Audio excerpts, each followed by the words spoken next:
Du 14 au 18 avril 2025, une délégation camerounaise conduite par l'honorable Louis-Henri Ngacha a effectué une visite en Belgique au nom de l'Assemblée nationale et du Sénat camerounais.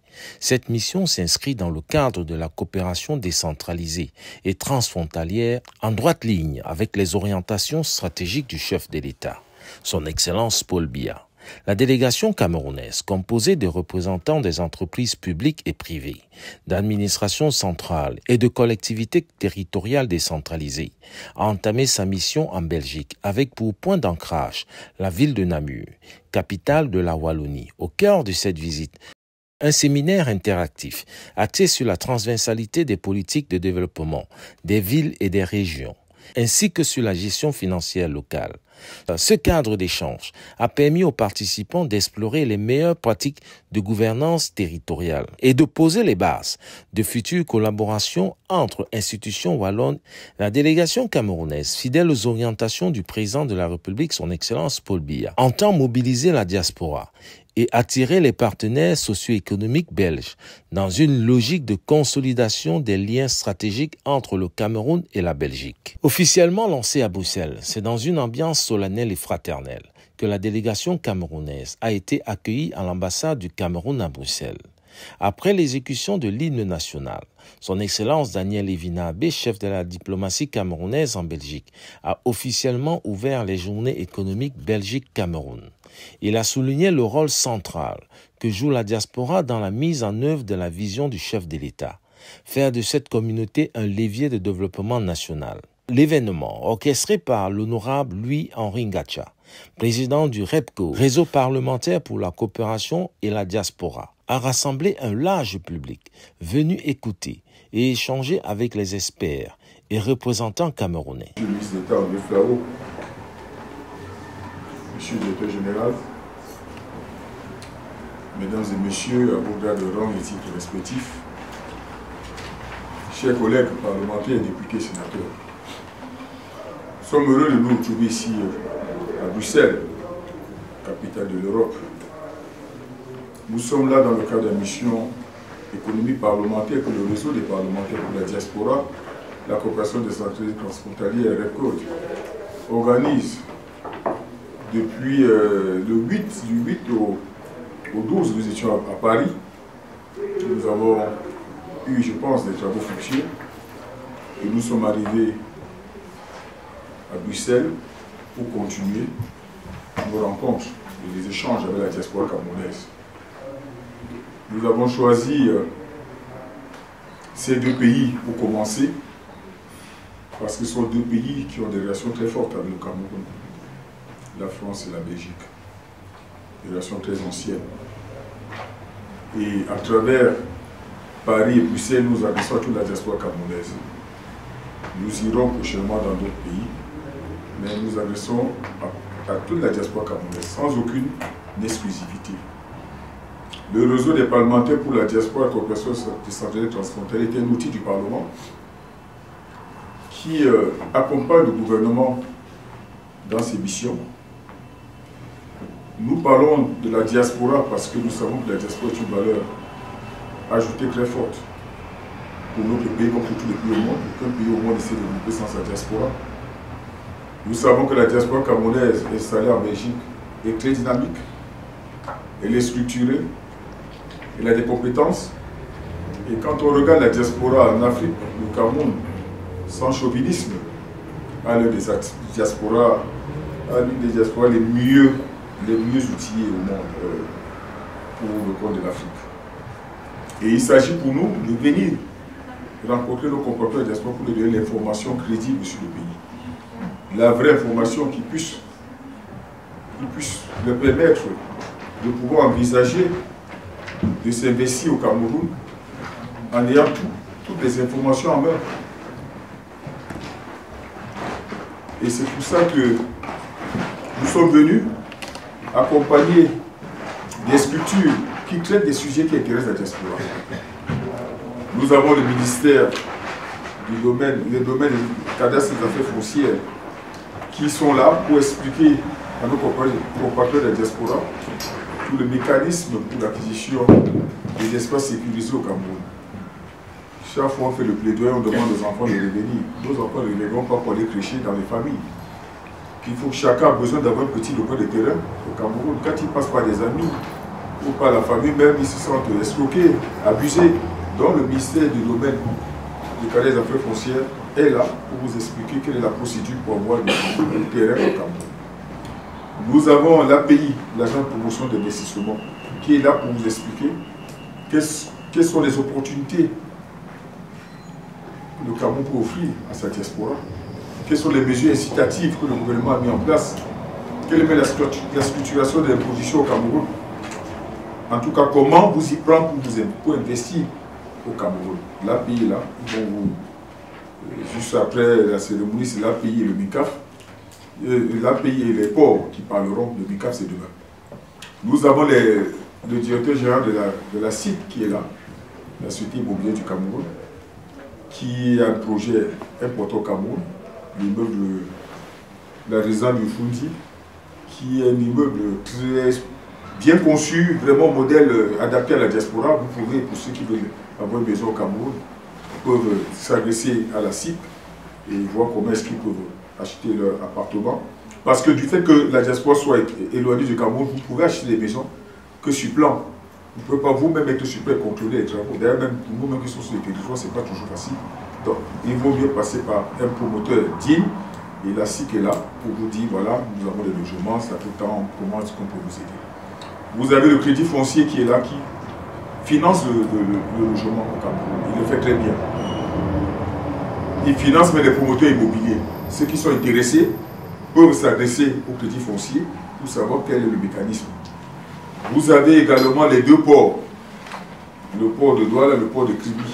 Nous sommes venus avec le port. Parce que j'ai toujours, quand je pense à Bruxelles, je vois la rue Evrat, je vois les transitaires, je vois des figures que j'ai vues il y a 30 ans, qui sont des Camerounais, des Africains, qui passaient le temps à jouer les rabatteurs. Ils prennent des gens, aller chez tel Bego malien, je ne sais pas si ça existe encore, il y avait Bego malien qui faisait aussi le... Donc ici, ils travaillent là depuis des années, mais vous partez, vous revenez, vous les voyez dans la même situation, ils n'ont pas... Leur situation n'a pas changé. Or, nous avons deux grands ports chez nous. Je suis venu avec les ports pour que ces gens-là viennent discuter avec le port. Il est tout à fait normal que pour les ports qui concernent leur pays, qui traitent directement avec le port, ça va permettre à ces gens de gagner leur vie normalement et correctement au lieu d'être des sous-traitants, des étrangers. Alors qu'il y a deux grands ports chez eux. Donc le port de Douala est là, le port de Kribi, c'est deux ports complémentaires. Vous allez discuter avec leurs représentants pour voir comment est-ce que vous pouvez travailler. Ceux qui sont dans les ports export, ceux qui font les ports export, ceux qui sont dans le transit, ceux qui font des groupages, le port est là pour ça, pour discuter avec vous. Parce que moi je pense que nos enfants doivent aussi pouvoir profiter de tout ce que nous avons dans nos pays, emprunter. Et donc il faut qu'ils viennent discuter avec ces ports-là. Il y a également la chambre de commerce qui est là. Il y a les entreprises privées qui veulent avoir des partenaires parmi les Camerounais de la diaspora, voir comment ils peuvent interagir. Parce que vous, diasporiens, vous avez des choses à porter au Cameroun. Un savoir-faire utile, c'est vrai. Vous avez même des moyens financiers, c'est vrai. Mais vous n'avez pas de réponse à tout. Vous ne pouvez pas vous en sortir seul. Vous devez traiter avec ceux qui sont sur le territoire, qui eux ont autre chose que vous n'avez pas, c'est la maîtrise de l'environnement. Vous devez travailler avec eux. Je ne vous demande pas d'embrasser tout le monde, mais réfléchissez, observez, et travaillez pas seulement avec vos familles. Parce que très souvent, nous, au niveau du réseau, nous avons des locaux à Yaoundé, où on reçoit des Camerounais qui sont de passage. Nous en sommes à 1200, peut-être, voilà, 35 personnes avant que nous partions de Yaoundé. Et 60% des Camerounais que nous recevons, qui ont des problèmes, ce sont des problèmes liés au comportement individuel de certains Camerounais. Ça peut être la famille qui les escroque, ça peut être les amis, ça peut être les partenaires. Mais quand ils rentrent, ils ne disent pas « j'ai fait, mon père m'a escroqué, ma mère m'a escroqué, mon frère, mon papa », ils disent « le Cameroun et moi c'est fini ». Ce n'est pas le Cameroun qui vous a fait quelque chose, le Cameroun vous a rien fait. Il faut dire « c'est ma famille », ce n'est pas le Cameroun.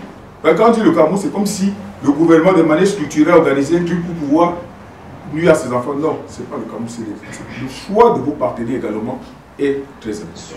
Et vous n'êtes pas obligé de travailler avec vos familles, même avec les amis. ton frère n'est pas tous ceux qui sont du même banc que toi, ta soeur. Non. Identifiez vos partenaires. Si vous avez confiance, faites avec eux. En tout cas, nous sommes venus vous exhorter à penser au pays. Pensez à vous-même. Il y a des choses à faire au Cameroun. C'est vrai, tout n'est pas parfait. Ça ne nuit pas, même ici en Belgique. Il y a des problèmes. Je suis arrivé ici il y a 2 semaines pour préparer cette visite. Il y avait une grève très forte ici sur la sécurité sociale. Donc, il y a des problèmes partout. On ne pouvait pas circuler à Bruxelles ce jour-là. Il y a des problèmes partout. Partout. Aucun pays au monde ne peut dire j'ai pas de problème. Non. Tout n'est pas facile, mais il y a des gens qui avancent. Il y a des gens qui avancent au Cameroun. Les gens viennent tous les jours au Cameroun. Les vols sont pleins. Plein des gens qui viennent investir au Cameroun. Il y en a qui vont dire oui, mais je ne suis pas d'accord avec le pouvoir en place. Si on ne vous demande pas d'être d'accord, on vous demande, ce n'est pas ça le sujet. C'est pas ça le sujet. Vous les enfants du Cameroun, venir faire quelque chose au Cameroun, ce n'est pas fait pour le gouvernement, ce n'est pas fait pour le président. Non, vous faites pour vous-même. C'est d'abord votre pays et vous le faites pour vous-même aussi. Pour ceux qui font de la politique, je l'ai dit à Paris, faites de la politique, c'est normal de faire de la politique. C'est bien de faire la politique. Mais la politique ne passe pas avant le pays. Et la politique ne passe pas avant vous-même. Que vous soyez de la base, que vous soyez du CODE, que vous soyez du LDPC, que vous soyez du MXC, que vous soyez du SDF, de quel parti, je ne sais pas encore, créer même d'autres. Ça, ce n'est pas le sujet. Nous sommes venus vous parler du Cameroun. On parle du Cameroun aux enfants du Cameroun. Et nous disons aux partenaires qui veulent venir au Cameroun. Je l'ai dit à Paris, mais les partenaires belges qui veulent venir au Cameroun, venez avec nos enfants qui vivent dans votre pays. Ils ont étudié chez vous, ils ont la compétence, venez avec eux. C'est à eux de frapper les portes du Cameroun. Et nous ouvrons les portes du Cameroun aux enfants du Cameroun. Ils vous font entrer comme partenaires et non les vex. Venez avec nos enfants. Parce que si on ne fait pas ça, nous n'aurons jamais nos enfants chez nous. Venez avec nos enfants qui sont venus étudier ici, qui ont de la compétence. Ils viennent frapper à la porte de leur pays. Nous ouvrons et ils vous font entrer comme partenaires. Parce que nous voulons que les relations entre le Nord et le Sud aient la diaspora au cœur. La diaspora de tout cœur de toutes les nouvelles relations qu'il faut mettre en place. Ce sont nos enfants, on a besoin d'eux. Nous sommes venus vous dire, vous diasporiens de Belgique, que nous vous aimons. Nous vous aimons, le pays a besoin de vous. Revenez. Revenez. Nous sommes là, parlementaires, pour vous accompagner. Parmi les temps forts, les interventions des responsables des ports autonomes de Douala et Kribi ont suscité un grand intérêt. Ceux-ci ont mis en avant le niveau croissant de confiance envers les infrastructures portuaires camerounaises, tout en exposant les avancées majeures en matière de modernisation et de gouvernance. C'est une belle causerie. Je pense que votre franchise me va droit au cœur. Je peux vous dire, n'est-ce pas, qu'en termes de skills, c'est bien la première préoccupation, de soft skills. Quand je dis, n'est-ce pas, que le port est dans une révolution en termes de changement. Je ne vois pas l'activité terminale en conteneur, un chiffre d'affaires de 267 milliards, bénéfices nets dégagés quand on prend toutes les charges avec des sans avantage précis, sans avantage particulier sur le plan de la fiscalité. Et il va dégager des bénéfices, des résultats nets positifs chaque année de près de 13 à 14 milliards de francs CFA. Ça, même le terminal à conteneur d'avant, où gérait autant de Bolloré, n'avait pas fait ce chiffre d'affaires, n'avait même pas fait ce type de bénéfices. Je dis même pas le chiffre d'affaires, pas ce type de bénéfices. Et quand on parle de la qualité de service, n'avait pas ces qualités de service qu'elle offre aujourd'hui. C'est pour vous dire, n'est-ce pas, que dans le soft skill, c'est l'un des points, l'un des accents, comme vous le dites si bien, primordial. Parce qu'on peut tout avoir, mais si on n'a pas ce développement humain derrière, ça ne sert à rien. Nous avons pris le terminal conteneur en 2020, tout était verrouillé. Il n'y avait pas de système, je parlais tout à l'heure de software, il n'y avait aucun software, tout avait disparu. Mais on prend un terminal, vous êtes le 31 décembre, 1er janvier ou le 2 janvier, vous devez démarrer parce que l'économie camerounaise n'attend pas. C'est-à-dire les problèmes pour tolérer la difficulté. En 2 jours, vous devez pouvoir relancer le terminal en livrant, parce que qu'est-ce que le métier d'un terminal à conteneur? On reçoit une marchandise, on la garde, on la garde, lorsque vous faites vos dédouanements, on doit vous la donner quand vous la voulez. Et ces conteneurs sont mis dans des boîtes, dans un parc qui ressemble à une boîte d'allumettes, où chaque conteneur se ressemble à vue d'œil. Pour pouvoir vous livrer votre conteneur, savoir que ça c'est le conteneur de Madame Anne, il faut être sorcier si on n'a pas de système. Mais, je peux vous dire que nous avons fait la magie à travers ces jeunes générations. C'est pour ça que vous avez dit, moi je suis même vieux. La jeune génération qui est là, elle a fait des miracles. Et après ça, nous avons acquis le Nevis. Le Nevis qui est un système d'exploitation de conteneurs qui est le numéro 1. La version que nous avons, nous sommes presque les seuls à l'avoir sur la côte ouest africaine. Ces versions du TOS, nous sommes les seuls à l'avoir sur la côte ouest africaine. Et nous l'avons mise en place alors que les versions inférieures, tous les pronostics disaient il faudra au DG du port minimum 9 mois pour la faire marche, il va cracher. Le DG du port a dit vous dites 9 mois, mais parce que vous ne connaissez pas la jeunesse camerounaise. Cette jeunesse camerounaise, quand on parle de l'informatique là, avec l'accompagnement de la diaspora et tout derrière, elle va pouvoir, on a cassé tous les codes avec l'aide de la diaspora, les Camerounais de la diaspora qui sont venus dans le cadre de ce sursaut patriotique. C'est pour cette raison que le président a toujours parlé dans ses présentations du sursaut patriotique. Quand ils ont suivi ce mouvement qui a été mis en jeu, ils ont accouru vers eux-mêmes avec leur potentiel. Chacun a montré son potentiel et le DG du port a saisi ce potentiel, l'a mis en contribution. Tous les codes, tous les verrous qui ont été mis sur le plan logiciel ont été cassés. Les gens étaient surpris de comprendre comment on n'a pas vu un seul blanc au port de Douala, mais comment tous les codes ont été cassés. Comment les Camerounais ont pris la main sur le TOS et pouvoir livrer le conteneur, décharger le premier navire, le 2, et livrer les conteneurs, ça qui est pagaille. Ça, c'est lorsqu'on fait confiance, il faut comprendre ce qui est important. Et nous avons compris ça au port. Avec le port, nous avons un accent très fort sur la formation, sur le coaching des individus. Et nous avons un accent très fort sur apprendre, ne pas faire comme on vous a toujours dit. On prend les petits copains du quartier. On ne prend pas les petits copains du quartier. Il faut être qualifié. Je vais vous donner ma carte. Vous allez voir mon CV sur LinkedIn. Vous allez voir mon CV sur LinkedIn. On ne prend pas les petits copains du quartier. Je ne suis pas le neveu du président de la République.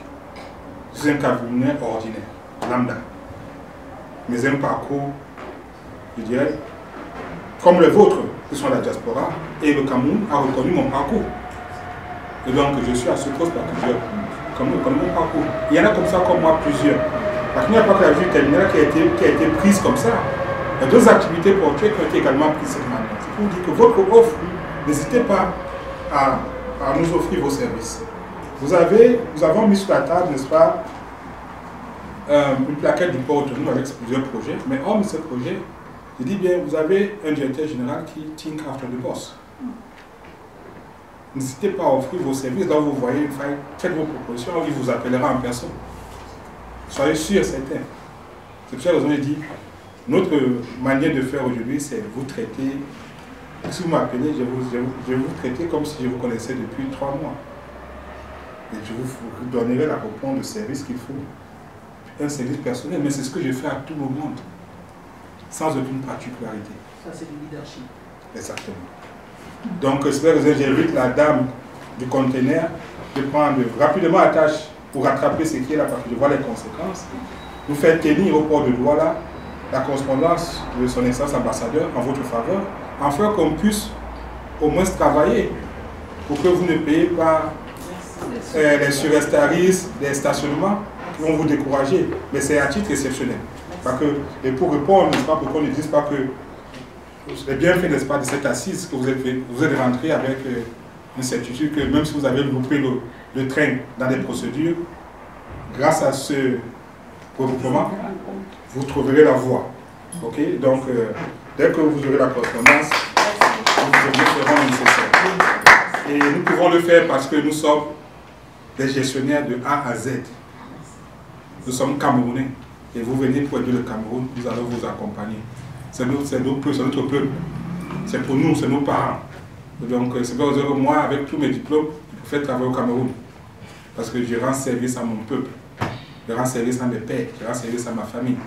Ok? Et donc, c'est ce que nous appelons également à vous, la diaspora. Venez vers là. Le directeur général a fait un pari dès le début, dès sa nomination, celui de la digitalisation. Donc je pense que c'est le premier port camerounais qui a été digitalisé. Et donc, ça veut dire quoi, que de façon concrète, que si vous faites votre transaction par le port, vous pouvez la tracer sur votre téléphone, sur votre ordinateur.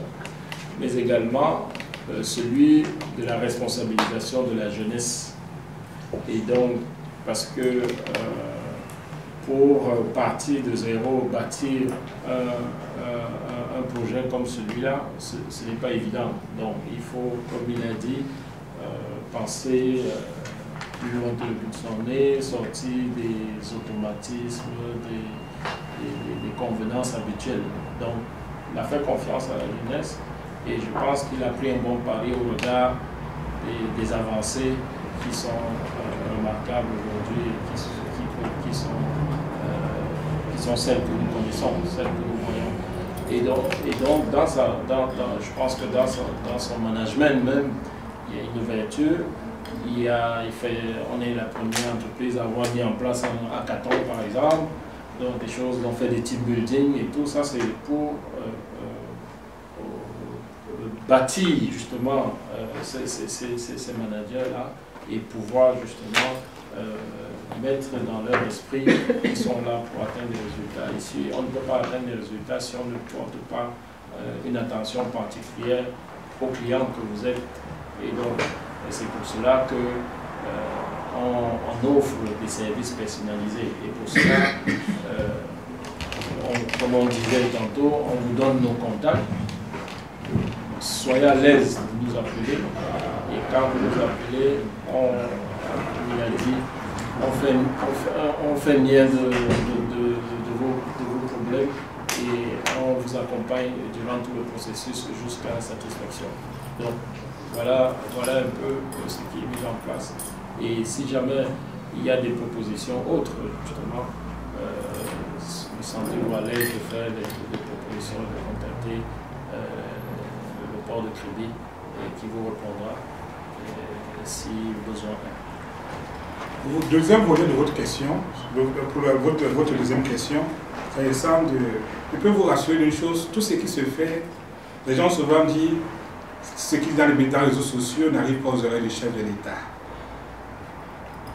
On a dit, vraiment, l'ambassadeur de France a écrit au ministre des Finances, c'est il y a quelques mois, sur la situation, l'image du commerce extérieur, ce que vous dites parce que vous avez vécu.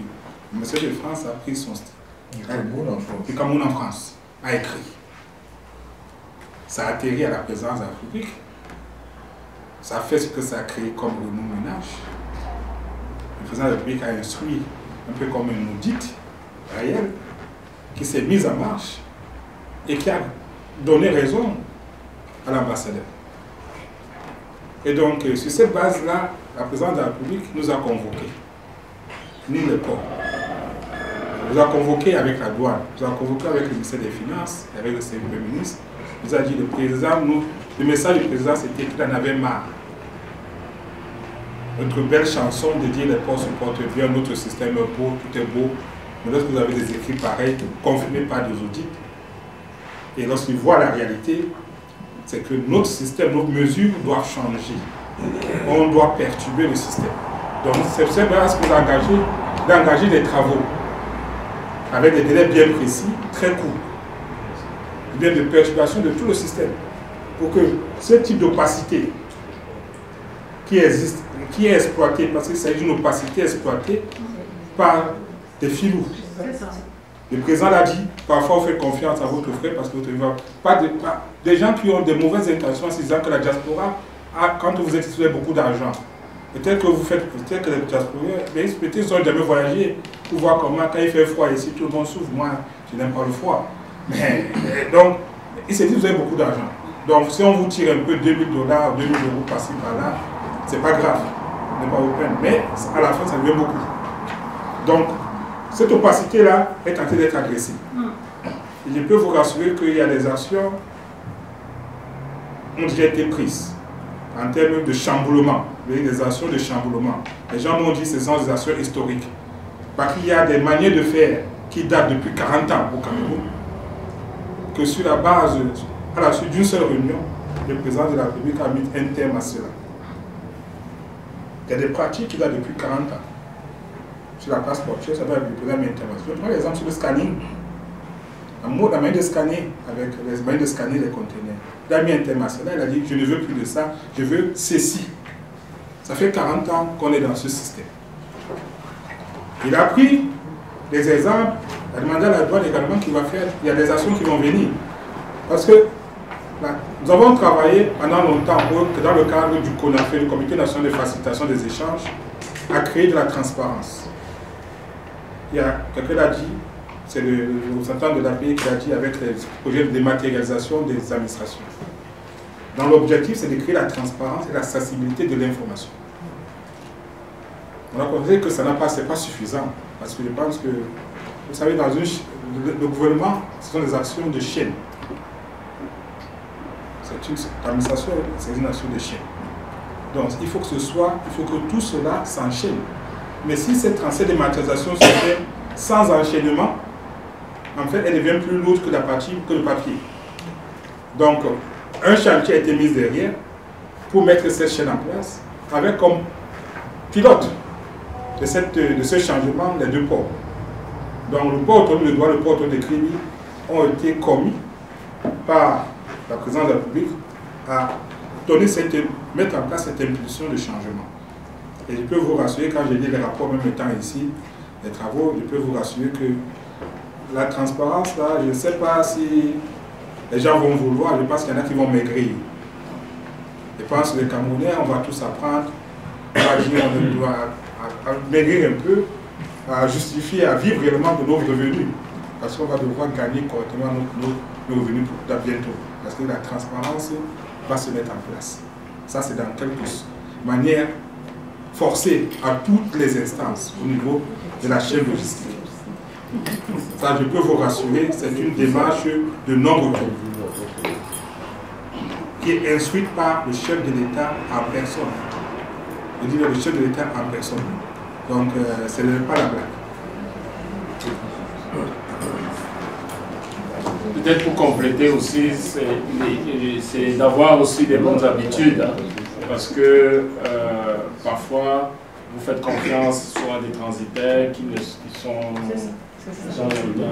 dans la profession, qui sont pas de bonne moralité. Et donc, il faut privilégier les commissaires en douane qui sont agréés et qui sont immatriculés, qui sont reconnus par les autorités portuaires, qui eux peuvent mieux vous orienter dans vos opérations, pour mieux vous accompagner dans vos opérations. Présent à cette cérémonie, André Flao, ancien ministre de la Défense belge, a rappelé l'importance de bâtir des ponts entre les diasporas africaines et leur pays d'origine. D'abord à chacune et à chacun, bonjour ou bonsoir. Je voudrais d'abord souligner le fait que cette initiative est une initiative particulièrement intéressante et utile. Utile dans un moment où finalement le monde est en plein basculement. Le monde qui est en train de basculer est un monde qui est séparé en deux hémisphères. Il y a beaucoup de choses qui se passent aujourd'hui au nord, entre les grandes puissances qui depuis longtemps se font une guerre, tantôt larvée, tantôt plus marquée, comme ce à quoi on assiste aujourd'hui. Je ne sais pas comment ça va se finir. En tout cas, il faut espérer une chose, c'est que ça se finira par la diplomatie et que l'on va faire cesser ces guerres qui détruisent des enfants, des hommes, des femmes et des victimes innocentes. Nous parlons ici beaucoup en Belgique et en Europe de ce qui nous préoccupe parce que c'est susceptible de nous toucher. On parle de la guerre en Ukraine, on est très sévère en ce qui concerne les sanctions à l'égard de la Russie, et puis on parle un peu moins de ce qui se passe entre Israël et la Palestine. On est moins déterminé à voter des sanctions pour un comportement qui est le même, c'est-à-dire un non-respect de la législation internationale, du droit international. Et puis aussi, il y a quelque part une forme de distanciation par rapport à l'Afrique et aux différents pays d'Afrique, jusqu'à ignorer ou parler très peu de drames humains qui se passent au Soudan, qui se passent à l'est du Congo, où là, il faut vraiment, vraiment en parler, parce que nos médias, par exemple, n'en parlent pas. Pour certains pays du continent africain, il y a même des comportements qui sont imposés de ne plus parler à ces pays, parce qu'ils ont bousculé un ordre qui voyait par exemple une grande puissance européenne présente depuis des années et qui maintenait sous une forme déguisée, une forme de colonialisme nouveau. Et donc, aujourd'hui, je crois qu'il y a une prise de conscience à avoir, c'est que finalement, l'axe de solidarité entre le Nord et le Sud, entre le continent européen et le continent africain, cet axe a été distendu en quelque sorte. Il y a une nécessité de le recréer et de le renforcer. Parce que finalement, il faut que les Européens que nous sommes, les gens du Nord que nous sommes, nous comprenions que finalement, l'avenir de la planète, il se dessinera et il sera assuré par le Sud, par le continent africain, mais aussi par le continent sud-américain. Que l'on pense, par exemple, pas uniquement aux minerais dont on parle tout le temps, etc., mais à tout ce qui concerne les productions agricoles et tout ce qui concerne aussi la façon de vivre. Les gens qui ne mangent pas ne savent pas vivre, les gens qui ne boivent pas ne savent pas vivre non plus.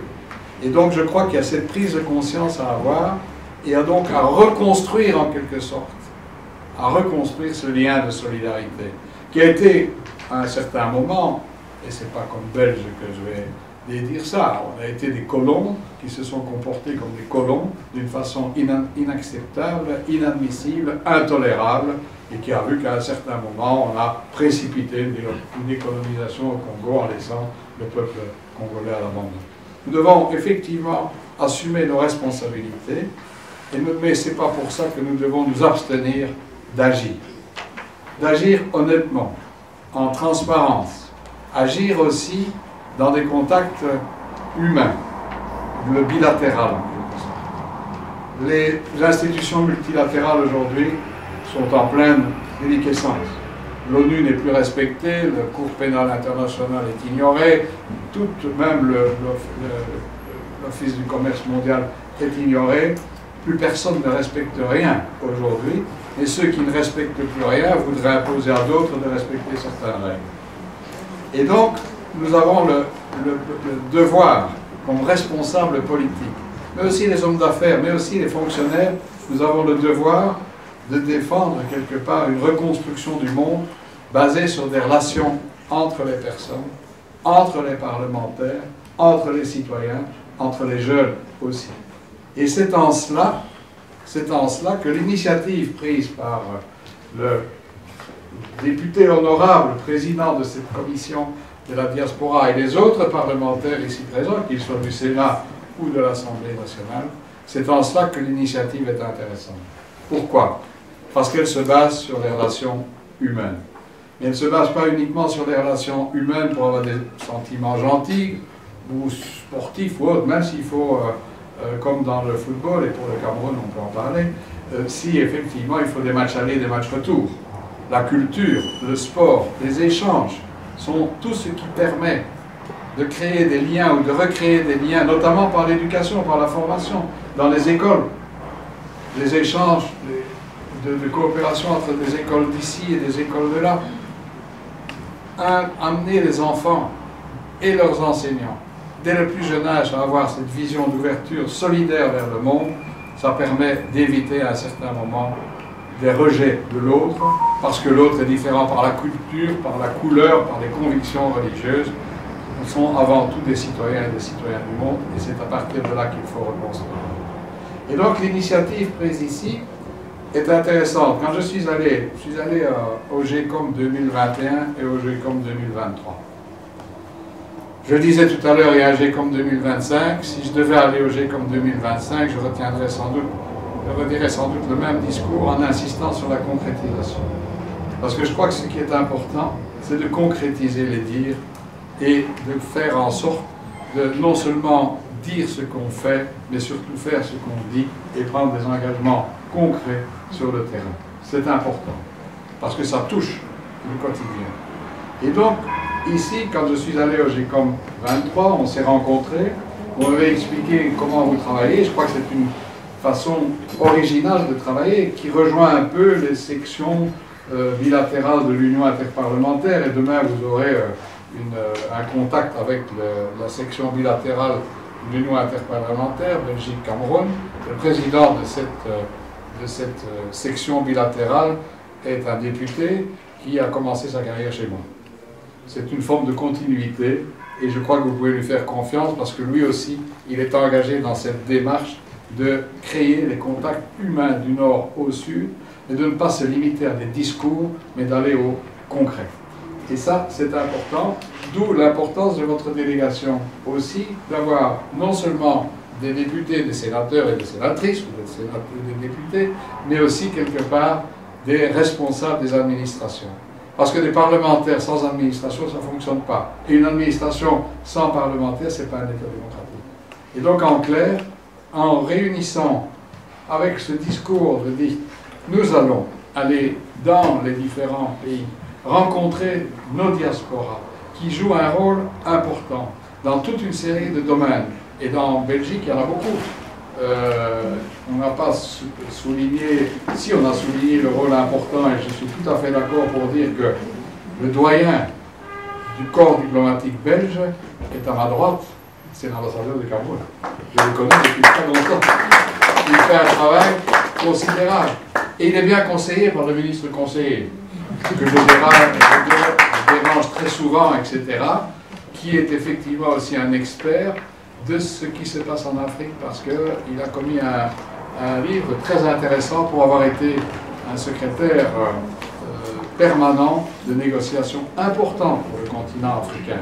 Et je crois que c'est important, cette organisation de l'Afrique, cette espèce de distanciation de l'Afrique du reste du monde pour montrer qu'elle existe et qu'elle peut exister avec d'autres aussi, et qu'il y a autre chose que les gens du Nord. Beaucoup.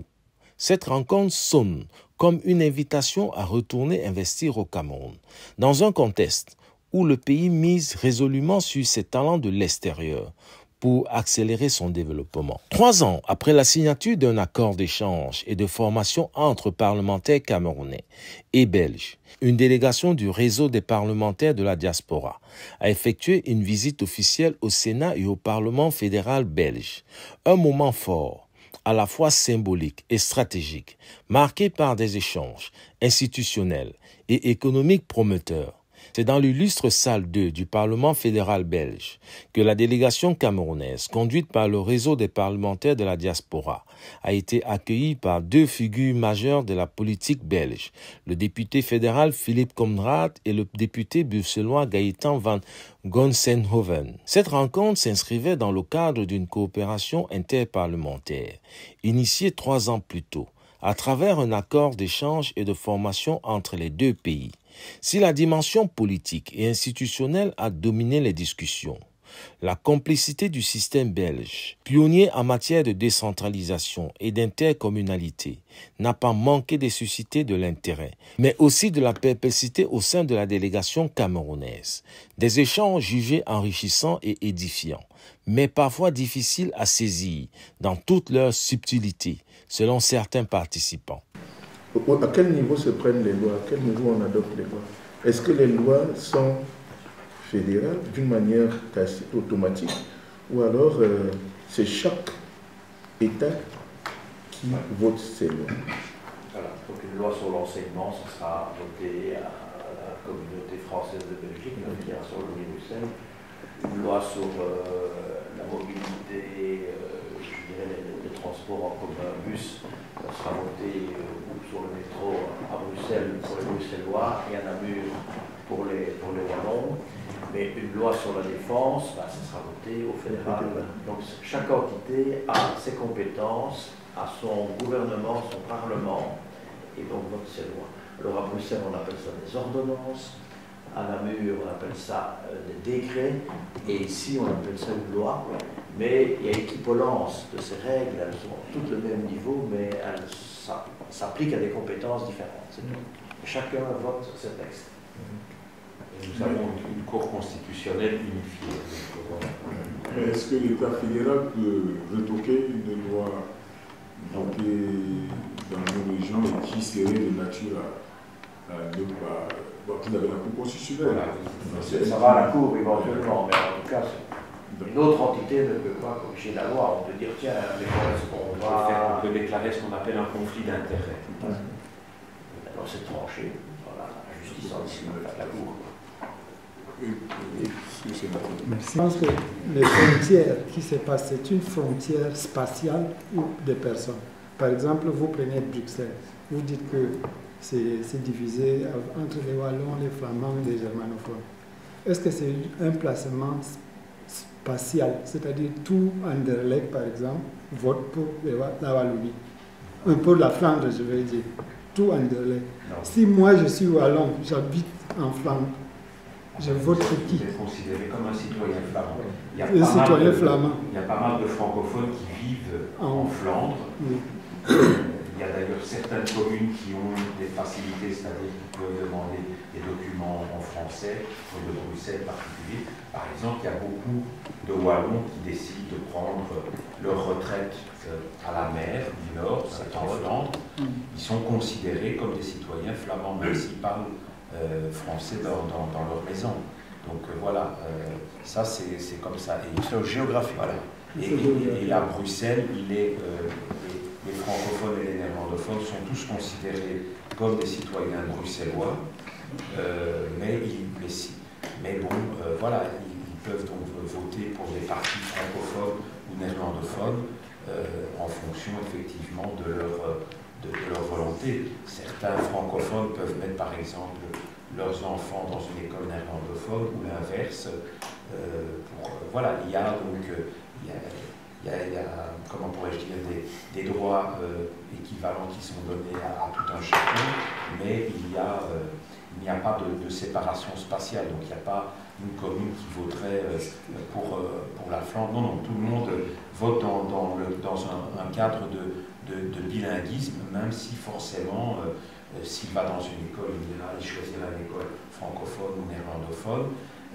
S'il veut évidemment aller dans un théâtre, il ira évidemment dans un théâtre francophone ou néerlandophone. Ça, ce sont des droits culturels différenciés, mais sinon, pour l'essentiel de sa vie, évidemment, il n'y a pas de grande différence, si ce n'est le fait de pouvoir disposer donc, des documents et de pouvoir faire les démarches administratives dans sa langue. Ça, c'est effectivement des éléments qui peuvent différencier les citoyens, mais il n'y a pas donc de ségrégation spatiale des uns et des autres, en tout cas sur Bruxelles, en dehors des territoires. Si par exemple un flamand veut aller vivre à Namur, il est évidemment considéré comme un citoyen wallon, et donc c'est comme ça. Donc, il ne peut pas voter pour Nice flamande. Il ne peut pas aller voter pour Nice flamande ou voter pour Anvers, etc. Il doit voter dans le cadre du territoire où il habite. Ok, dans tout ça, nous sommes quand même en Belgique qui est un royaume. Quel est le rôle du palais royal dans la prise de décision politique du pays? Voilà, le roi, c'est-à-dire que le roi a un rôle plutôt protocolaire, beaucoup symbolique. Il est déclaré irresponsable, c'est-à-dire qu'on ne peut pas lui attribuer la responsabilité d'un texte de loi qui serait voté par une assemblée politique. Mais où il a un rôle, c'est un rôle de ciment par rapport aux langues, par rapport aux régions, par rapport à l'ensemble du pays.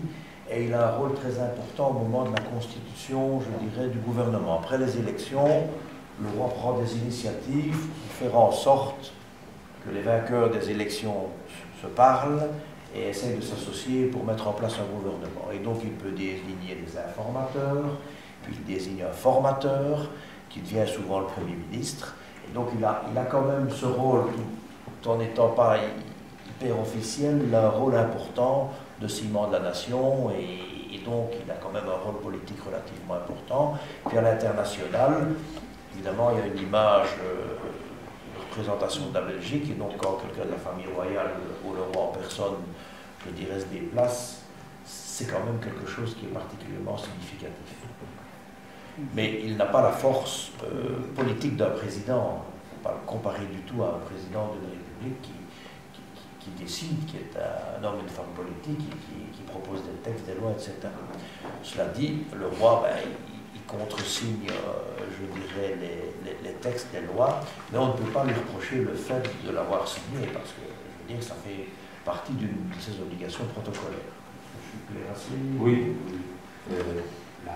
La monarchie, au départ, avait un peu plus de pouvoir, évidemment. C'est clair que c'est plus récemment, le côté protocolaire s'est affirmé. Le poids de l'influence politique s'est sans doute un petit peu limité. Nous avons, par rapport aux autres monarchies, comme la monarchie hollandaise, etc., ou britannique, traditionnellement, nos souverains ont quand même un peu plus de latitude politique et d'influence que dans un certain nombre d'autres monarchies européennes.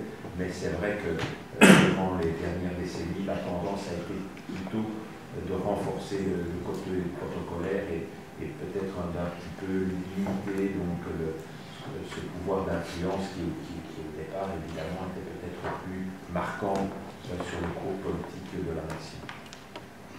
Tout à l'heure, en début vous avez, à l'entame de vos propos, vous avez dit que le Sénat, il y a des voix qui s'élèvent pour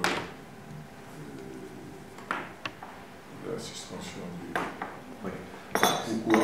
Oui, mais il y a certaines personnes qui remettent en cause, en question, en indiquant que comme on n'a plus la navette parlementaire et qu'il n'est plus indispensable pour faire les lois de base, finalement, comme il y a déjà beaucoup d'institutions en Belgique, beaucoup de parlements, peut-être que voilà, on pourrait venir au centre. D'autres indiquent qu'on pourrait peut-être transformer le Sénat dans une assemblée de citoyens.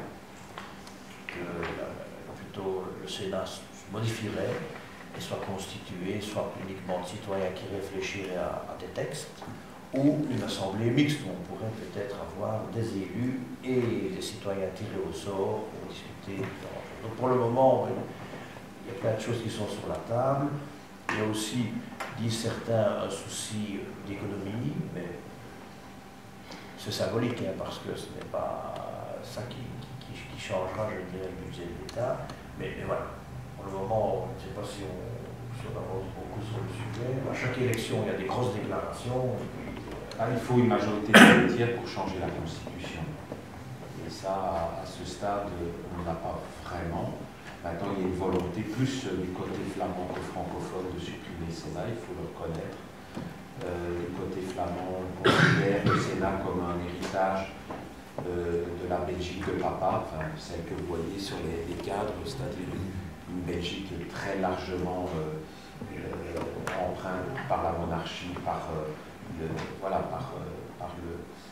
l'influence francophone, et donc c'est vécu par un certain nombre de formations politiques flamandes comme un peu un héritage de la Belgique unitaire, et donc il y a une sorte peut-être d'enjeu symbolique ou politique derrière ça, et donc c'est vrai que le Sénat mériterait effectivement de pouvoir peut-être jouer plus complètement ce rôle de lien entre les différentes entités. L'honorable Louis-Henri Ngacha, membre de la délégation camerounaise, a pris la parole pour souligner les points de convergence et les pistes de coopération concrètes entre la Belgique et le Cameroun, notamment dans les domaines des énergies renouvelables et du traitement des déchets, des secteurs clés dans une perspective de développement durable partagé. Le plaidoyer que je peux faire, c'est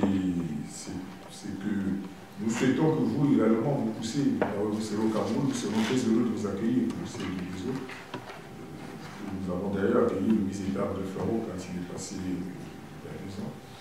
Nous ferons la même chose, si votre emploi du temps nous permet. Et nous souhaitons également que, lorsque vous parlez d'habitude, vous essayez de voir parce que nous avons des secteurs qui nous intéressent beaucoup plus. Il y a le ramasser le traitement des ordures. Je sais que vous avez une bonne expérience là-dedans. Nous avons des difficultés dans ce secteur. Le ministre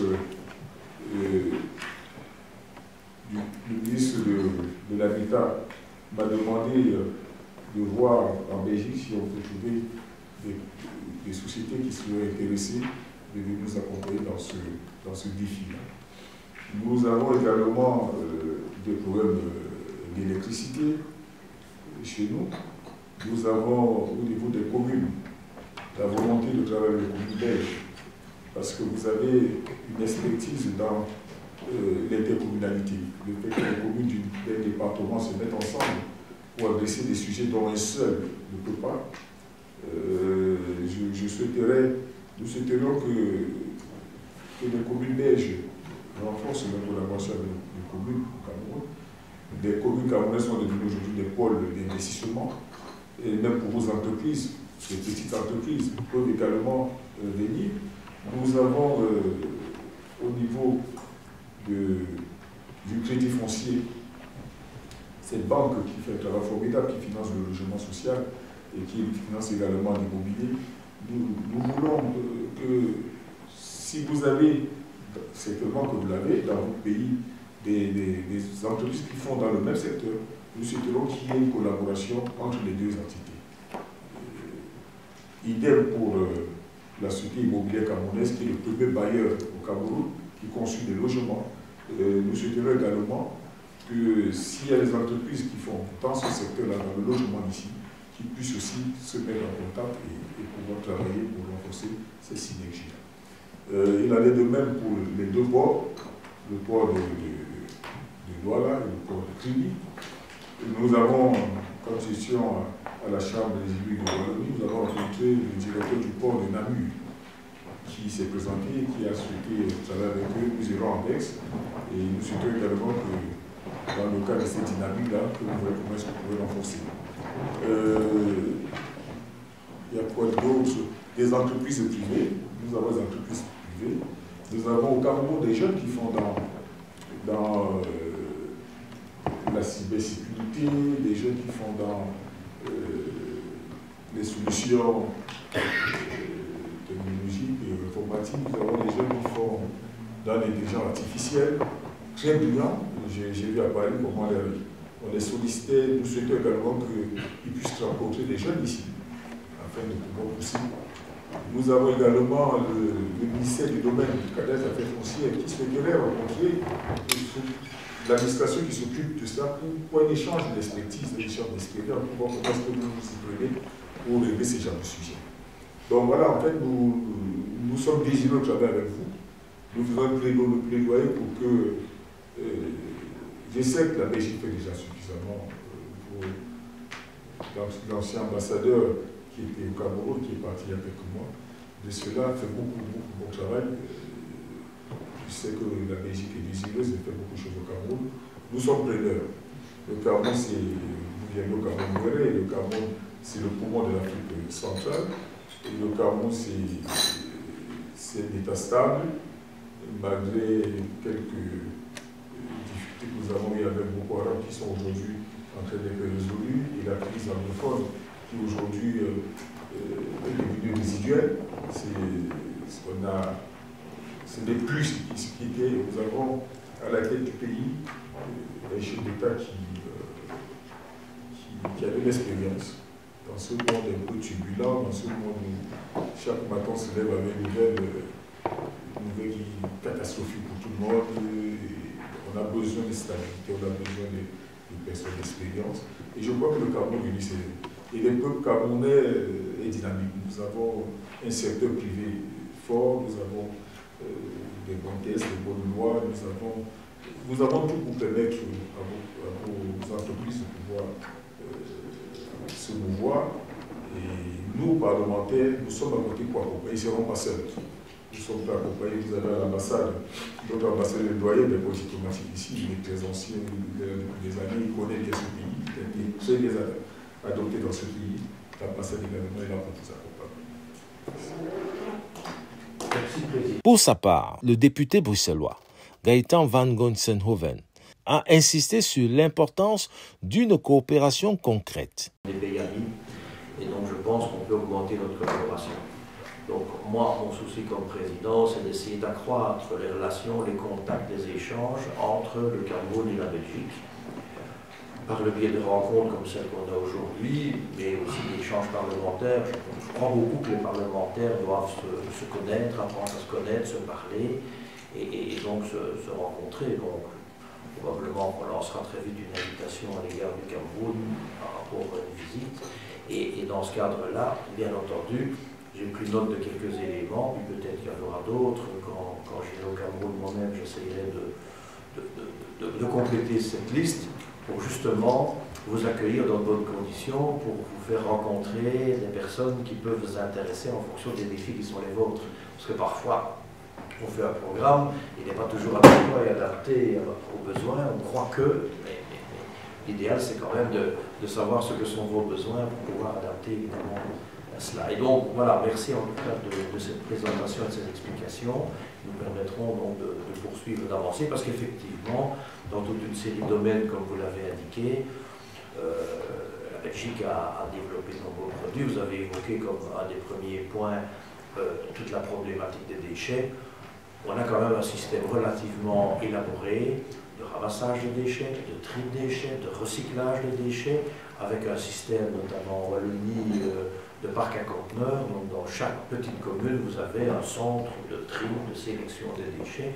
C'est le genre de choses qu'on peut vous faire visiter, les centres de tri, de recyclage. Donc on a une multitude de possibilités. Donc dans ce cadre-là, effectivement, pas cette fois-ci, mais à une autre occasion, on peut vous mettre en contact avec des représentants des intercommunales. Vous avez évoqué aussi le fait de partenariat entre communes, etc. Nous avons un bon réseau en matière économique, en matière de déchets, de gestion de l'eau ou d'autres activités. Donc tout ça, évidemment, on peut vous le présenter et vous faire part de notre expérience. Alors on ne dit pas que c'est la meilleure solution, le meilleur fonctionnement du monde, mais je crois que ça nous permet d'échanger sur les bonnes pratiques.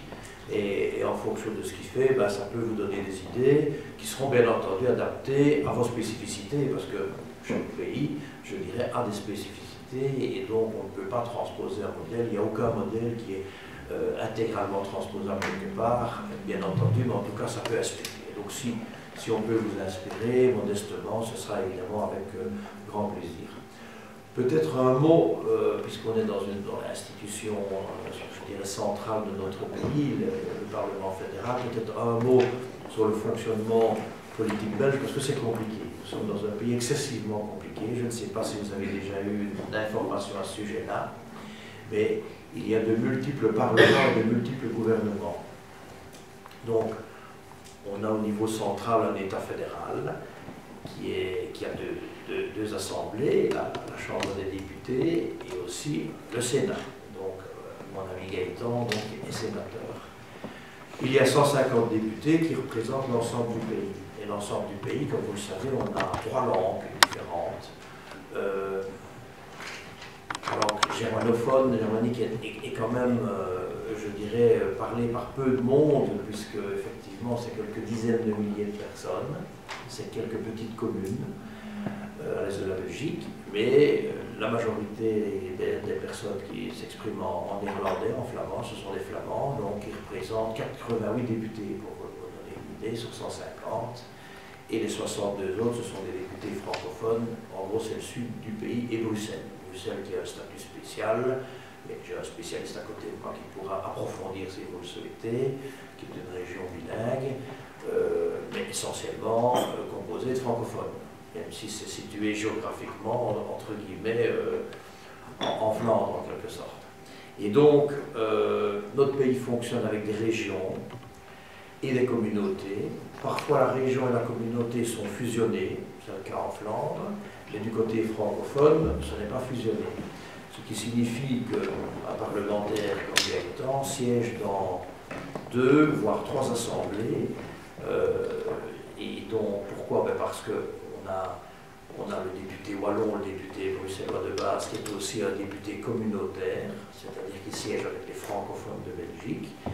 Et certains d'entre eux sont choisis par leur parti pour faire partie du Sénat. Comme Gaëtan l'a expliqué, le Sénat est composé d'élus régionaux, bruxellois et wallons, flamands, germanophones. Je ne sais pas s'il y en a un seul. Et donc, le Sénat, l'objectif, c'est d'avoir des élus, je dirais, de toutes les entités fédérées, pour représenter les entités fédérées. Pour être honnête, une question se pose maintenant sur la survie du Sénat. Donc ça, c'est quelque chose qui n'est pas encore tranché, mais qui est en tout cas un point de discussion. Au niveau donc, de la Chambre, comme je vous l'ai dit, on a 150 députés qui représentent évidemment l'ensemble du pays. La Belgique est subdivisée en 10 provinces. Et donc, on retrouve donc une assemblée à Namur pour le Parlement wallon. Vous êtes allés, si j'ai bien compris. On a une assemblée à Bruxelles, le siège Gaëtan. On a une assemblée à Bruxelles qui prend les francophones de Wallonie et de Bruxelles. On a une assemblée germanophone pour les quelques personnes qui parlent la langue allemande. On a une assemblée flamande. On a le Sénat, on a la Chambre. Il y a même encore quelques petites spécificités sur Bruxelles, mais je ne sais pas si je dois l'aborder pour ne pas vous noyer, mais en tout cas, si vous avez une question spécifique sur l'organisation de Bruxelles, je céderai plutôt la parole à quelqu'un qui en est le spécialiste. Mais à Bruxelles, comme on parle de langue, il y a aussi des assemblées où on est parfois entre francophones, ou parfois entre francophones et néerlandophones, ou rien qu'entre néerlandophones. Voilà. Donc on a, c'est le résultat d'une évolution, je dirais, sur plusieurs dizaines d'années, qui donne un résultat évidemment complexe. Alors vous allez me dire, il y a des sous-députés, il y a fédéraux et puis des députés. Non, en fait, ils ont tous la même valeur, si vous voulez. La différence, c'est les matières traitées. Donc ici, au fédéral, on parle de quoi? On parle de défense, on parle de soins de santé pour certains éléments, hôpitaux et compagnie, remboursement, l'accès aux soins de santé, on parle de pension, on parle de police, de pompiers, je dirais des matières régaliennes. Et les régions, alors, elles parlent plutôt, je dirais, d'emploi, même s'il y a encore un département emploi au fédéral, parce que parfois c'est pas tout à fait clair, en tout cas chacun a ses responsabilités, mais tout ce qui est tourisme, tout ce qui est agriculture, sport, enseignement, etc., tout ça est réglé par les régions. Donc avec un gouvernement, avec des ministres. Donc ici, et c'est pas toujours facile de l'expliquer, mais si vous venez en visite officielle en Belgique et que vous voulez parler enseignement, ce n'est pas une compétence fédérale. On devra vous envoyer, je dirais, ailleurs que au Parlement. Donc il n'y a pas une centralisation comme on le retrouve dans votre pays ou dans d'autres pays, ce qui rend les choses parfois plus compliquées, mais bon, en Belgique, on s'est habitué à ce type de fonctionnement. Donc ça signifie par exemple que pour l'enseignement, il y a des règles qui touchent les germanophones, des règles qui touchent les francophones et des règles qui touchent les néerlandophones. Donc un enseignant n'est pas payé nécessairement de la même manière. Les enfants n'ont pas nécessairement les mêmes congés scolaires. C'est le cas pour le moment. Nous sommes pour le moment en congé de Pâques, donc le Parlement est fermé. Il n'y a pas de séance parlementaire, c'est le congé de Pâques. Mais du côté francophone, ce n'est pas encore le congé, puisqu'on a modifié, je dirais, le calendrier scolaire en respectant mieux les rythmes scolaires. Et donc les congés, c'est toutes cette semaine, et donc c'est la semaine prochaine, la semaine dans 2 semaines. Dans 2 semaines. Dans 2 semaines. Tout ça pour vous donner un petit peu une petite explication dont les choses fonctionnent. Voilà. La Belgique a eu le plaisir de signer un accord de collaboration voici 3 ans avec le Cameroun, tant la Chambre que le Sénat. Et donc maintenant, il faut passer à l'acte, c'est-à-dire qu'il faut concrétiser ces relations. Moi, je suis vraiment d'avis à ce qu'il y ait des rencontres régulières entre les sénateurs et les députés des 2 pays pour échanger sur les bonnes pratiques, pour amener évidemment des informations et peut-être diriger aussi les députés camerounais, les sénateurs camerounais vers toute une série de référents en Belgique. Et donc, chaque fois, évidemment, qu'il y aura des invités camerounais en Belgique, nous les recevrons avec grand plaisir au Parlement. Et nous espérons avoir ces contacts bilatéraux et les développer dans toute une série d'activités comme les déchets, comme la collaboration avec les entités locales, comme en énergie. Et donc voilà, je pense que le Cameroun et la Belgique sont des amis et on doit entre amis s'entraider et apporter des solutions les uns aux autres et s'enrichir les uns des autres. Vous serez en juin 2025 au Cameroun. Est-ce que vous apporterez dans votre valise une part de la Belgique et un petit accord déjà? Je viendrai volontiers début juin 2025 dans le cadre du GECOM et de la rencontre bilatérale avec notamment le président de la relation, je dirais, fraternelle entre le Cameroun et la Belgique. Et donc dans ce cadre-là, il y aura des contacts qui seront pris, qui vont déboucher évidemment sur d'autres rencontres au Cameroun, mais aussi évidemment en Belgique.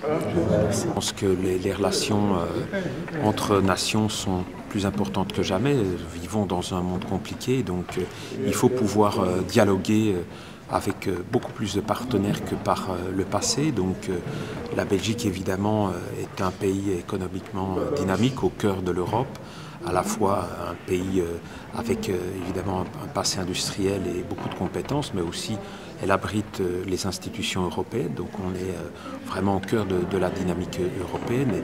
Et évidemment, cette interaction nord-sud entre l'Europe et l'Afrique, évidemment, est un enjeu très important pour notre futur commun.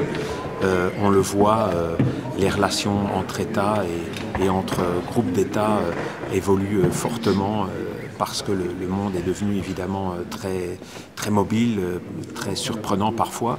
Et donc je crois qu'il est important que celles et ceux qui veulent construire un avenir de paix et de prospérité puissent évidemment dialoguer. Donc la Belgique est un pays qui a toujours évidemment été attentif et ouvert vers l'Afrique. Le Cameroun joue un rôle important dans sa sous-région. Donc c'est de notre point de vue utile qu'il y ait évidemment un dialogue dans le respect et un développement évidemment d'une coopération avec un pays comme le Cameroun. J'espère que dans les mois et les années qui viennent, nous pourrons évidemment à la fois échanger et aussi peut-être construire une relation plus forte avec le Cameroun, entre le Cameroun et la Belgique, et au travers de la Belgique aussi évidemment avec le monde européen.